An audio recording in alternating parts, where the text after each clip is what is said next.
नगरीय संस्थाएं। नगरीय संस्थाओं की बात करें तो आज हम नगर पालिका, नगर परिषद और नगर निगम का विस्तार पूर्वक वर्णन महत्वपूर्ण तथ्यों सहित इस वीडियो में कवर करेंगे। इस वीडियो में हम राजस्थान के संदर्भ में नगर पालिका, नगर परिषद और नगर निगम को पढ़ेंगे। शुरू करते हैं आज का सेशन। पहला क्वेश्चन है कि भारत में सर्वप्रथम नगर निगम की स्थापना कहां पर की गई। इंपॉर्टेंट क्वेश्चन है। तो आपको बताना है कि भारत में सर्वप्रथम नगर निगम की स्थापना कहां पर की गई। ऑप्शन आपके सामने है, मुंबई, कोलकाता, मुंबई, कोलकाता, मद्रास या दिल्ली। तो इसका राइट आंसर होगा ऑप्शन सी, मद्रास में। भारत में सर्वप्रथम नगर निगम की स्थापना मद्रास में की गई थी, ईस्ट इंडिया कंपनी द्वारा। कब की गई? 1687 में। 1687 में मद्रास में नगर निगम की स्थापना की गई थी भारत में। जबकि राजस्थान में नगर पालिका की स्थापना सर्वप्रथम माउंट आबू सिरोही में 1864 में की गई। पहली निर्वाचित राजस्थान की नगर पालिका थी व्यावर अजमेर 1867 के तहत, यानी 1867 में इसका निर्वाचन हुआ था। पहली निर्वाचित जो नगर पालिका थी वो थी व्यावर अजमेर। राजस्थान में प्रथम नगर निगम की बात करें तो जयपुर राजस्थान का प्रथम नगर निगम है, यानी प्रथम नगर निगम जयपुर को बनाया गया था राजस्थान में। क्वेश्चन नंबर 2, निम्न में से कौन सी संस्था नगरीय संस्थाओं से संबंधित नहीं है। इंपॉर्टेंट क्वेश्चन है, ऑप्शन आपके सामने है। तो इसका राइट आंसर होगा ऑप्शन ए, जिला परिषद। जिला परिषद नगरीय संस्थाओं के अंतर्गत नहीं आता, जबकि नगर निगम, नगर पालिका और नगर परिषद ये तीनों नगरीय संस्थाओं में शामिल हैं। नगरीय संस्थाएं, नगर पालिका, नगर निगम और नगर परिषद। 74वां संविधान संशोधन हुआ सन 1992 में, जिसमें नगरीय संस्थाओं को संवैधानिक दर्जा यानी संविधान में शामिल करने के लिए यह संविधान संशोधन लाया गया। 74वां संविधान संशोधन सन 1992 जो लागू हुआ था 1 जून 1993 को। कब लागू हुआ? 1 जून 1993 को लागू हुआ था 74वां संविधान संशोधन 1992। संविधान में बात करें तो संविधान में अनुसूची 12 भाग 9 के में इसे जोड़ा गया, जिसके कुल विषय थे 18। कितने विषय थे? 18 विषय थे। अनुसूची 12 और भाग 9 के में इसे जोड़ा गया है। क्वेश्चन नंबर 3, राजस्थान में सर्वप्रथम नगर पालिका अधिनियम कब लागू हुआ। यानी राजस्थान में विस्तृत रूप से नगर पालिका अधिनियम कब लागू हुआ। तो इसका राइट आंसर होगा सन 1959 में। ऑप्शन के अनुसार सन 1959 में राजस्थान में नगर पालिका अधिनियम सर्वप्रथम लागू हुआ। बात करते हैं इंपॉर्टेंट फैक्ट के बारे में। अब बात करें नगर पालिका का गठन। नगर पालिका का गठन ऐसे नगर जिनकी जनसंख्या 20,000 से 1 लाख तक के मध्य हो, वहां पर नगर पालिका का गठन किया जाता है। नगर पालिका के मुखिया की बात करें तो जिसका मुखिया अध्यक्ष होता है, उप मुखिया उपाध्यक्ष होता है, जबकि सदस्य पार्षद होते हैं। चुनाव की बात करें तो मुखिया और पार्षद का चुनाव जनता द्वारा प्रत्यक्ष रूप से किया जाता है, जबकि उप मुखिया का चुनाव मुखिया और पार्षद के द्वारा यानी चुने हुए सदस्यों के द्वारा किया जाता है। यह था नगर पालिका का गठन। क्वेश्चन नंबर 4, नगर पालिका के जो सदस्य हैं उनको शपथ किसके द्वारा दिलाई जाती है। इंपॉर्टेंट क्वेश्चन है। ऑप्शन आपके सामने है। ऑप्शन है जिला प्रमुख, संभागीय आयुक्त, जिला कलेक्टर या राज्यपाल। तो इसका राइट आंसर होगा ऑप्शन सी, जिला कलेक्टर यानी डीएम, डिस्ट्रिक्ट मजिस्ट्रेट, जिसमें वरिष्ठ कलेक्टर को भी यह अधिकार है कि वो नगर पालिका सदस्यों को शपथ दिलाए। नगर पालिका सदस्यों को शपथ वरिष्ठ कलेक्टर द्वारा दिलाई जाती है, जबकि ये त्याग पत्र पार्षद और मुखिया को और उप मुखिया को यानी आपस में ही ये अपना त्याग पत्र एक दूसरे को सौंपते हैं। सामान्यतः कार्यकाल 5 वर्ष होता है। नगरीय संस्थाएं जैसे नगर पालिका, नगर निगम और नगर पालिका, नगर निगम, ये सभी जो नगरीय संस्थाएं हैं, नगर पालिका, नगर निगम, नगर परिषद, ये इनका सामान्यतः कार्यकाल 5 वर्ष ही होता है। योग्यता की बात करें तो नगर पालिका में सदस्य बनने की योग्यता 10वीं पास और 21 वर्ष की आयु पूर्ण कर चुके हों वो व्यक्ति नगर पालिका में सदस्य बन सकता है, इनका चुनाव लड़ सकता है। क्वेश्चन नंबर 5, नगर परिषद का मुखिया किस मुखिया है उसे किस नाम से संबोधित किया जाता है। इंपॉर्टेंट क्वेश्चन है कि नगर परिषद के जो मुखिया हैं उनको किस नाम से संबोधित किया जाता है। तो इसका राइट आंसर होगा ऑप्शन सी, सभापति। नगर पालिका के मुखिया को सभापति नाम से संबोधित किया जाता है। नगर परिषद का मुखिया सभापति कहलाता है, जबकि उप मुखिया उप सभापति, सदस्य पार्षद कहलाते हैं। अब बात करते हैं नगर परिषद का गठन। नगर परिषद के गठन की बात करें तो 1 लाख जनसंख्या से 5 लाख तक की जनसंख्या के मध्य होने पर नगर परिषद का गठन किया जाता है, जिसका मुखिया सभापति होता है।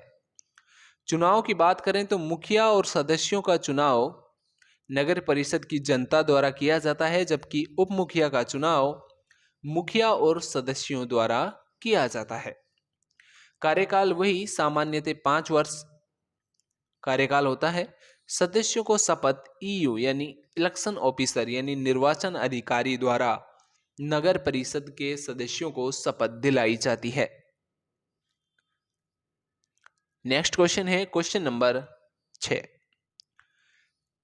नगर निगम का गठन किस आधार पर किया जाता है। इंपॉर्टेंट क्वेश्चन है, तो इसका राइट आंसर होगा ऑप्शन डी, जनसंख्या यदि 5 लाख से अधिक होने पर नगर निगम का गठन किया जाता है।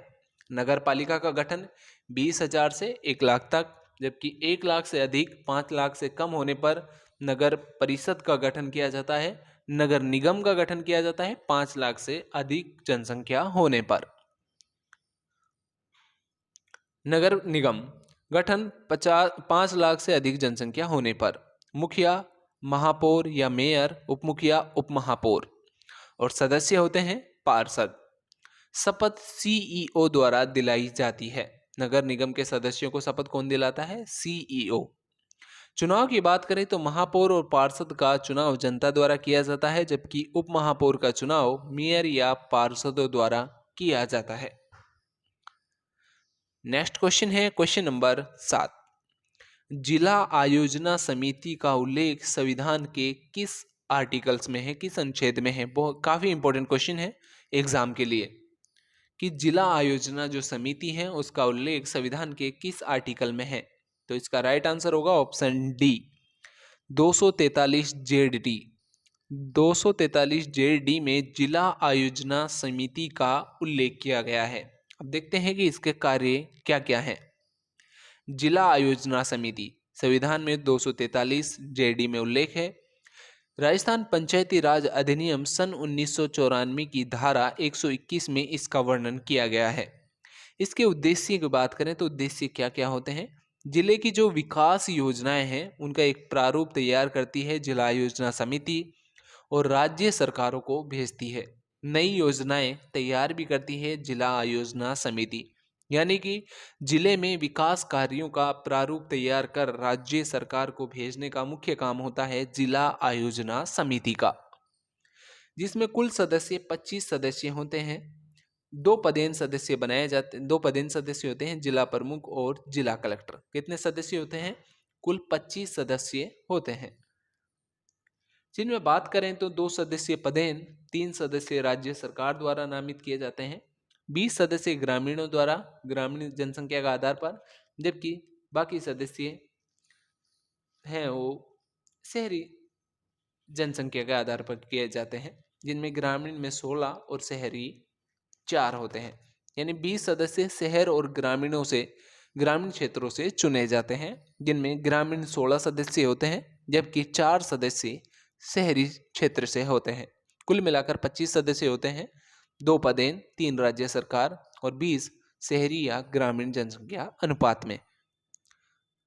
नेक्स्ट क्वेश्चन है क्वेश्चन नंबर 8, राजस्थान में राइट टू रिकॉल। काफी महत्वपूर्ण क्वेश्चन है कि राइट टू रिकॉल का सर्वप्रथम प्रयोग कहां पर किया गया। काफी महत्वपूर्ण क्वेश्चन, कई बार एग्जाम में सीधा सीधा पूछा गया है कि राजस्थान में सर्वप्रथम राइट टू रिकॉल का प्रयोग कहाँ पर किया गया?